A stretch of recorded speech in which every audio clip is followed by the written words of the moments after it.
dear friends, വീണ്ടും പുതിയൊരു വീഡിയോയിലേക്ക് സ്വാഗതം.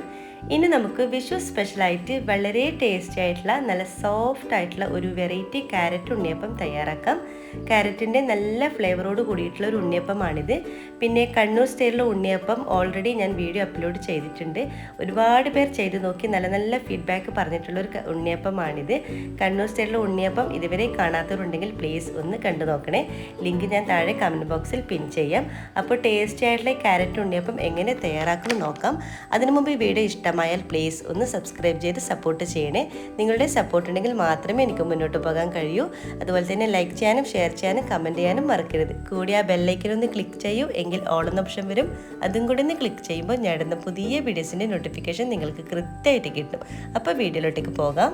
അപ്പോൾ ഈ വെറൈറ്റി ഉണ്ണിയപ്പം തയ്യാറാക്കാൻ വേണ്ടി ഞാനിവിടെ 250 ഗ്രാം ശർക്കര മെൽറ്റാക്കി എടുത്ത് വെച്ചിട്ടുണ്ട്, അതായത് വെല്ലം.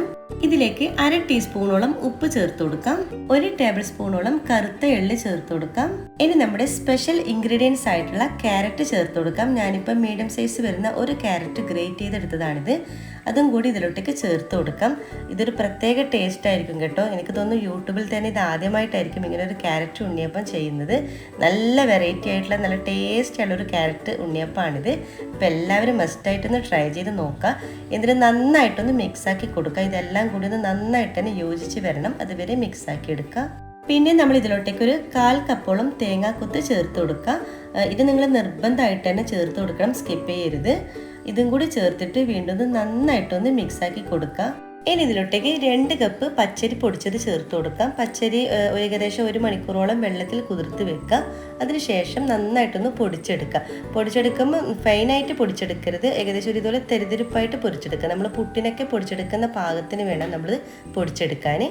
അത് ഇതിലോട്ടേക്ക് ചേർത്ത് കൊടുക്കുക. ഞാനിപ്പോൾ മൊത്തത്തിൽ തന്നെ ചേർത്ത് കൊടുക്കുന്നുണ്ട്. ഇനി ഇതിലോട്ടേക്ക് 3 ടേബിൾ സ്പൂൺ മൈദ കൂടി ചേർത്ത് കൊടുക്കാം. മൈദയും കൂടി ചേർത്ത് കൊടുത്തിട്ട് നന്നായിട്ട് കൈവച്ചിട്ടൊന്ന് നന്നായിട്ടൊന്ന് മിക്സാക്കി കൊടുക്കുക. ഞാനിപ്പോൾ ഇവിടെ 3 ടേബിൾ സ്പൂണോളം മൈദയും 2 കപ്പ് പച്ചരിപ്പൊടിയാണ് ചേർത്ത് കൊടുക്കുന്നത്. ബാക്കി വന്നിട്ടുള്ള നമ്മുടെ പച്ചരിപ്പൊടിയും കൂടി ഇതിലോട്ടേക്ക് ചേർത്ത് കൊടുക്കുക. എന്നിട്ട് നല്ലവണ്ണം തന്നെ ഒന്ന് മിക്സാക്കി എടുക്കുക. വേറെ പ്രത്യേകിച്ച് വെള്ളമൊന്നും നമ്മൾ ഇതിലോട്ടേക്ക് ചേർത്ത് കൊടുക്കേണ്ട ആവശ്യമില്ല. അപ്പോൾ നല്ലവണ്ണം തന്നെ യോജിച്ചെടുത്തിട്ടുണ്ട്. നമ്മുടെ മിക്സ് ഈ ഒരു രീതിയിലാണ് കേട്ടോ വേണ്ടത്. നമ്മൾ ഉണ്ണിയപ്പ ചട്ടിയിലേക്ക് ഒഴിക്കുമ്പോൾ ഈ ഒരു പാകമാണ് നമുക്ക് വേണ്ടത്. ഇതിൽ കൂടുതൽ ലൂസാകാനോ ടൈറ്റ് ആകാനോ പാടില്ല. ഇനി നമുക്കിത് 2 മണിക്കൂറോളം റെസ്റ്റ് ചെയ്യാൻ വെക്കണം. നിങ്ങൾക്ക് തീരെ സമയമില്ല എന്നാണെങ്കിൽ ഒരു മാക്സിമം 1 മണിക്കൂറെങ്കിലും റെസ്റ്റ് ചെയ്യാൻ വെക്കണം. ഞാനിവിടെ 2 മണിക്കൂർ റെസ്റ്റ് ചെയ്യാൻ വെക്കുന്നുണ്ട്. അപ്പം നമുക്ക് 2 മണിക്കൂറിന് ശേഷം നമുക്ക് ചുട്ടെടുക്കാം. 2 മണിക്കൂർ കഴിഞ്ഞിട്ടുണ്ട്. നമുക്കിനി ഓരോരോ അപ്പമായിട്ട് ചുട്ടെടുക്കാം. ഞാനിപ്പോൾ ഒരു ഉണ്ണിയപ്പ ചട്ടി എടുത്ത് വെച്ചിട്ടുണ്ട്. അതിലോട്ടേക്ക് നിറയെ എണ്ണ ഒഴിച്ചു കൊടുക്കാം. എന്നിട്ട് എണ്ണ നന്നായിട്ട് ചൂടാകുമ്പോൾ ഏകദേശം ഒരു 1/4 ഭാഗത്തോളം നമ്മുടെ മാവ് ഒഴിച്ചു കൊടുക്കുക.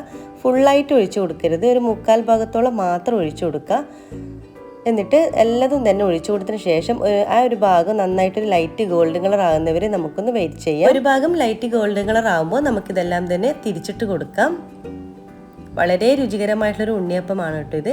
ഇനി നമ്മൾ തിരിച്ചിട്ട ഭാഗം കൂടി ഒരു ലൈറ്റ് ഗോൾഡൻ കളർ ആവണം, അതുവരെ നമുക്കൊന്ന് വെയിറ്റ് ചെയ്യാം. അപ്പോൾ 2 ഭാഗം ഗോൾഡൻ കളർ ആകുമ്പോൾ നമുക്കിതൊരു പ്ലേറ്റിലോട്ടേക്ക് കോരി മാറ്റാം. വളരെ ടേസ്റ്റി ആയിട്ടുള്ള നമ്മുടെ ക്യാരറ്റ് ഉണ്ണിയപ്പം ഇവിടെ റെഡി ആയിട്ടുണ്ട്. എല്ലാം തന്നെ നമുക്ക് കോരി മാറ്റാം. അപ്പം മുഴുവനും ഞാനിപ്പോൾ ഒരു പ്ലേറ്റിലോട്ടേക്ക് കോരി മാറ്റിയിട്ടുണ്ട്. ഇതുപോലെ ബാക്കി എല്ലാം തന്നെ നമുക്ക് ചുട്ടെടുക്കാം.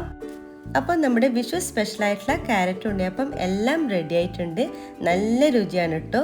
നല്ല സോഫ്റ്റ് ആയിട്ടുള്ള അടിപൊളി ഉണ്ണിയപ്പമാണ്. ഈ വിഷുവിന് മസ്റ്റായിട്ടും നിങ്ങൾ ട്രൈ ചെയ്ത് നോക്കണേ. നിങ്ങൾക്ക് എന്തായാലും ഇഷ്ടമാകും. ഞാനിതിൻ്റെ ഉൾഭാഗം ഒന്ന് കാണിച്ചു തരാം. കണ്ടില്ലേ, ക്യാരറ്റിൻ്റെ നല്ല ഫ്ലേവറോട് കൂടിയിട്ടുള്ള ഉണ്ണിയപ്പമാണ്.